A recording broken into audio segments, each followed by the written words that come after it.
não importa quão maravilhosa está a tua vida, ou quão difícil está viver. A palavra de Deus diz assim, em Jeremias capítulo 1, versículo 4: antes que estivesse no ventre da tua mãe, eu já te conhecia e te havia consagrado. Esse amor é antigo, hein? O amor do Senhor para com você é muito antigo, porque o Senhor está dizendo que antes que você estivesse no ventre da tua mãe, Ele já sonhava com você, filho. Já sonhava com você, filha. Que declaração de amor maravilhosa é essa do Senhor para com você? Dizendo: eu havia consagrado você. E às vezes quando vem o sofrimento, quando vem as adversidades da vida, parece que nada dá certo, meu Deus do céu. É problema físico, a doença, é problema financeiro, é uma causa na justiça que parece que não vai para frente. Até o advogado está desanimando você, o médico diz que clinicamente não tem jeito. E aí você diz: ô Senhor, por que é que eu existo então? Essa declaração de amor do Senhor é muito importante para a gente entender que nós estamos vivos. Se você está respirando, você está vivo. Ei, diante de uma pandemia como nós estamos, mais de 500 mil mortos, você está aqui, você está aí, filho. Você está percebendo que quando a gente faz uma leitura espiritual, a gente percebe que não é por acaso que a gente continua? Se você vai ver, eu não preciso te conhecer para dizer que você já passou por situações na tua vida que você sentiu claramente que o Senhor te defendeu. O Senhor te fortaleceu para você passar por aquilo que você já superou. Sabe por que é que você continuou depois de tanto problema que você superou, diante de tantas adversidades que você achou que você não ia vencer? É porque a tua vida é preciosa para Ele. É porque o Senhor sabe que você tem ainda uma missão nessa terra. Porque a palavra de Deus diz assim, presta atenção: nada é melhor para um homem do que alegrar-se e procurar viver bem durante a vida. Diz Eclesiastes capítulo 3, versículo 12. Repito, Eclesiastes 3:12. Nada é melhor para um homem do que viver bem nessa vida. Sabe, filho, filha, se você está bem, se você vive sorrindo, se você vive uma satisfação, vamos e venhamos, viver, continuar alegre aqui, ou partir para a alegria plena, que diferença que faz? Porque aquilo que o Senhor tem reservado para nós é algo no mínimo maravilhoso, né? Porque Jesus chama de paraíso para onde nós vamos. Está entendendo? Que aí a gente começa a entender o porquê que as pessoas boas partem. É porque na verdade é um presente, é um prêmio eterno. É um presente. Eu gostaria aqui de dizer que o Salmo 34, versículo 4 diz assim: livrou-me de todos os temores aquele que me amou. Olha que lindo isso. Quando a gente olha para trás e vê que já venceu, já superou, Deus estava ali, porque a nossa vida é preciosa para Ele. E se a gente vai olhar para a palavra, filho, existem duas condições para que a gente seja feliz de fato, viva uma vida satisfatória.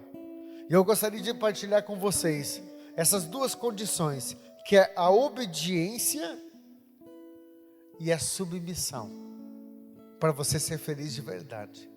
É o que Deus vai pedir para você hoje. Se você crê que o Senhor possa falar com você através de um padre, se você crê na palavra dele, então se prepare para ouvir isso. Se você quer viver a alegria de verdade que vem do Espírito Santo, porque diz a palavra que o fruto da alegria é o Espírito, então Existem duas condições para a gente ser feliz de verdade. Porque quando a gente se acha autossuficiente, a gente quer caminhar sem Deus, a gente parece que até esquece da palavra. E eu pergunto para você, quando é que deu certo você caminhar por você mesmo sem Deus? Nunca. Sem Deus a gente entra por qualquer buraco aí. Sem Deus a gente passa a mendigar o amor dos outros. Sem Deus a gente passa a usar droga. Sem Deus a gente cai na prostituição. Sem Deus a gente vai para o vício do álcool. Porque a gente quer preencher vazios, né? Existem duas coisas que a gente corre o risco de arcar com as consequências na nossa vida quando a gente está sem Deus, que é a autossuficiência, a gente querer caminhar sozinho, e outro problema é o que a gente chama de sofrimento por antecipação. Eu conheço muitas pessoas que estão caminhando sem Deus e estão desempregadas. Pensa no desespero. Porque a pessoa já se vê mendigando, a pessoa diz, padre, eu vou morrer de fome, a minha família vai passar fome, E aí o padre tem que dizer, o meu Deus que eu sirvo, como padre, nunca vai deixar um filho dele passar fome, enquanto busca ele. Jamais. E se você está passando pelo sofrimento, pelo desgosto de viver, pelo fato da crise financeira, pode ter certeza, filho, Deus não vai deixar faltar. Se você está passando pelo desgosto de viver, porque está passando por uma crise no teu relacionamento, talvez você esteja até mendigando o amor de alguém, substituiu alguém por Deus. Esse sofrimento é por antecipação. Põe na mão de Deus. A palavra até diz assim, Mateus 6:25, não vos preocupeis com o dia de amanhã, o dia de amanhã pertence a Deus. Amanhã, semana que vem, você não tem que se preocupar com isso. É hoje. Se hoje você tem o que comer, se hoje você tem quem te ame, se hoje você está respirando, você está vivo, o dia de amanhã pertence a Deus. Não importa o resultado que deu o laudo médico, não importa a crise financeira, não importa. O dia de amanhã é com Deus, filho. É hoje. O Senhor diz assim, é só hoje. Hoje você está vivo? Agradeça a Deus pelo dom da vida que você tem. Abraão, diz a palavra que era um homem muito feliz. Ele se tornou realizado. Mas também foi um homem de obediência. O Senhor deu para ele, por causa da obediência, uma descendência numerosa. Os sonhos de Abraão foram realizados. Inclusive o sonho dele era de ser pai. Mas acontece que ele tinha um problema. Ele já estava com 90 e poucos anos, a mulher também. Mas ele queria ser pai.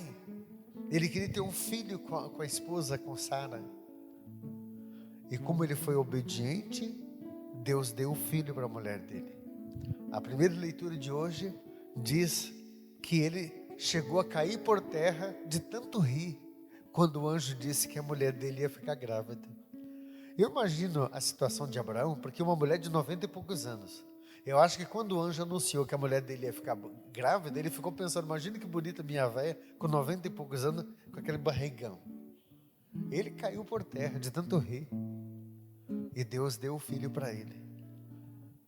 Porém, se você vai ver a obediência de Abraão, você fica pasmo. Abraão, quando Deus dizia para ele, Abraão, faz isso, vai para lá, ele obedecia. A gente vive questionando a Deus às vezes. Eu percebo que quando uma pessoa é chamada para trabalhar na igreja, é chamada para alguma coisa, a pessoa fica pensando, será se eu faço isso ou aquilo? Mas a gente não entende muita lógica do evangelho, a gente tem medo de ser obediente. A gente quer que Deus nos dá, mas quando Deus pede fica tão difícil, né? Deus pede a fidelidade no matrimônio, e às vezes a gente fica ali no celular, mandando aquelas mensagens picantes para o outro. Deus pede para que você seja fiel, sabe? Fiel no pouco, às vezes até mesmo na amizade que você tem, em parar para ouvir as pessoas, em dar uma esmola no sinaleiro. É difícil colocar a palavra de Deus em prática. Obediência, filho.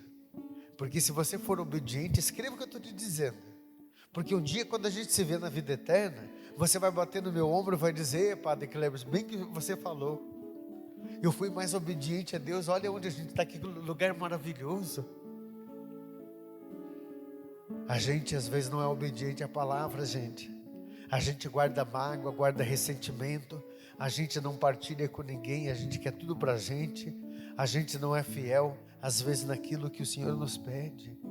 Seja obediente e você vai ver que a alegria que o Senhor vai dar no teu coração. Você vai acordar de manhã rindo do nada. Põe a mão no teu coração e diga: ajudai-me, Senhor. Ajudai-me, Senhor, A ser mais obediente. a ser mais obediente, Porque eu quero ser feliz. porque eu quero ser feliz. E por último, encerrando, eu falo aqui da submissão. Porque submissão significa você entender que tem alguém superior a você.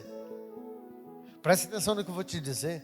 Se você não consegue obedecer ao teu pai e à tua mãe, se você não consegue ser submisso ao padre da tua paróquia, ao bispo da arquidiocese, ao professor da escola ou da universidade, você não é submisso a ninguém. E Deus, Ele fala através daqueles aos quais nos foi confiado o dom da palavra, do ensinamento. A palavra de Deus chega a dizer assim que Davi, ele tinha um desejo muito grande de construir um templo. Está lá em 2 Samuel 7. Ele foi conversar com o profeta Natã, e o profeta Natã disse: faça o que está no teu coração. Mas ele esqueceu de um detalhe, de saber o que Deus queria. E Deus, ao perceber que o rei Davi queria no fundo o privilégio para ele, Deus não permitiu que ele construísse o templo. Não permitiu. Porque o que Deus queria do rei Davi? Submissão. Primeiro pergunta para Deus o que Deus quer, filho. Não queira fazer a tua vontade. Aonde é que você pensa que vai fazendo do teu jeito? Talvez muitas coisas que você tentou fazer do teu jeito, sem a vontade de Deus, não deu nada certo. Tem gente que reza na oração do Pai Nosso: seja feita a vossa vontade, assim na terra como no céu. Mas você fala da boca para fora. Porque no fundo, se você pudesse, você rezaria: Senhor, seja feita a minha vontade, aqui na terra, se puder lá no céu também. A minha. Você não aceita perder. Talvez perdeu alguém nessa pandemia e está questionando a Deus. Talvez perdeu o emprego nessa pandemia e está questionando a Deus. Seja submisso, filho. Você está debaixo de uma vontade divina. É Ele que decide. Eu sei que você não queria perder. Eu sei que você não queria passar pelo que você está passando. Ei, mas quem manda é Deus. Aceite. Que dói menos, como diz o outro. Vamos terminar com essa oração dizendo: ajudai-me, Senhor. Ajudai-me, Senhor, A ser submisso. a ser submisso, Porque eu quero ser feliz. porque eu quero ser feliz. E sei o quanto a minha vida é preciosa aos teus olhos. E sei o quanto a minha vida é preciosa a seus olhos.